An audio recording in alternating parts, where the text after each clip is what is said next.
साथियों नमस्कार। कृषि बाजार भरतपुर से मैं हरपाल सिंह। साथियों चर्चा करेंगे सरसों के बाजार में चल रही तेजी के विषय में, लेकिन उससे पहले आप सभी से वही अनुरोध कि जो भी साथी हमारे चैनल पर नए हैं वो हमें लाइक, सब्सक्राइब और शेयर भी कर सकते हैं। साथियों सरसों के बाजार में जिस प्रकार से 15 फरवरी तक आपको बाउंस बैक होने की उम्मीद जताई थी, उसी प्रकार की स्थितियां सरसों के बाजार में देखने को मिल रही है। आज भी सरसों में 100 से 125 रुपये तक की तेजी का दौर देखा जा रहा है, जिसके चलते भरतपुर मंडी जो कल 5755 रुपये के भाव थे बढ़कर के 5865 रुपए के बोले जा रहे हैं। गंगापुर सिटी 6000 रुपए के भाव बोले जा रहे हैं। उसी प्रकार से प्लांटों के अंदर भी जो गोयल कोटा के भाव 5950 रुपए पर काफी लंबे समय से स्टेबल बने हुए थे, उसमें 100 रुपए के सुधार के साथ भाव 6050 रुपए के बोले जा रहे हैं।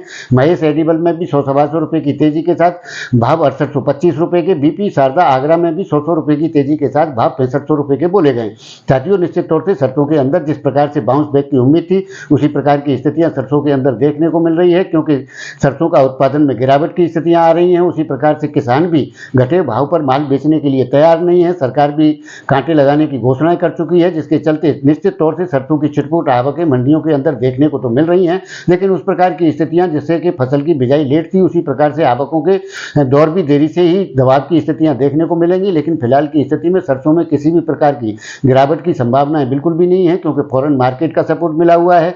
सरसों का उत्पादन गिरा हुआ है, किसान घटे भाव पर माल नहीं बेचना चाहता, जिसके चलते सरसों के अंदर जो बड़ी गिरावट की उम्मीद की जा रही थी, उस प्रकार की गिरावट सरसों के अंदर आने की संभावनाएं बिल्कुल भी नहीं है।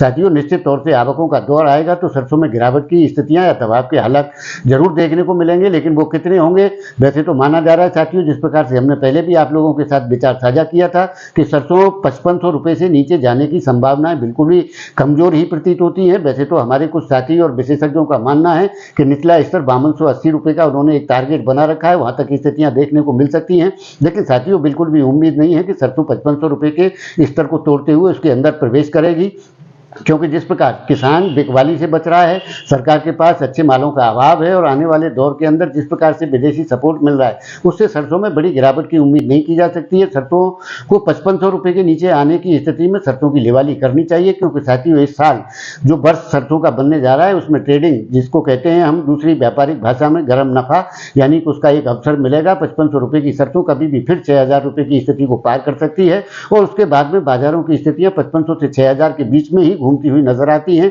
कोई बड़ी गिरावट की स्थितियां बिल्कुल भी नहीं है, लेकिन फिलहाल के दौर में किसी बड़ी तेजी की उम्मीद भी नहीं की जा सकती। ट्रेडिंग का साल है, गर्म नफा लेना चाहिए और जिस प्रकार से स्थितियां बन रही हैं, जैसे जैसे आवकों के दौर बढ़ेंगे उसी प्रकार से सरसों के अंदर दबाव की स्थितियां देखने को मिलेंगी, लेकिन बड़ी गिरावट की कोई उम्मीद बिल्कुल भी नहीं है। जैसा कि हम पहले से कहते रहे हैं कि जो साथी 5000 रुपए की स्थितियों को लेकर के बैठे हुए हैं, उन्हें माल मिलने की संभावना बेहद ही कमजोर प्रतीत होती है। आने वाला दौर निश्चित तौर से ट्रेडिंग का है और ट्रेडिंग के हिसाब से जो व्यापार करेगा उसको 2-3 चांस भी तेजी मद्दी के मिलते हैं, तो वो निश्चित तौर से उसकी सरसों 7-8 हजार रुपए की स्थिति तक बिकने की संभावनाएं जरूर बन सकती हैं, लेकिन बड़ी मोटी तेजी या बड़ी गिरावट की संभावनाएं फिलहाल के दौर में बाजार में बनती हुई नहीं दिखाई देती हैं। आवकों के दौर से दबाव जरूर आएगा, ये एक उच्चतम स्तर फिलहाल के दौर में सरसों में चल रहा है और गिरावट की स्थितियां आने वाले दौर में धीरे धीरे करके देखने को मिल सकती हैं, लेकिन बड़ी गिरावट की फिलहाल कोई उम्मीद नहीं है। तो साथियों आपकी इस विषय में क्या राय है, आप अपनी राय कमेंट माध्यम से दे सकते हैं। तब तक के लिए धन्यवाद।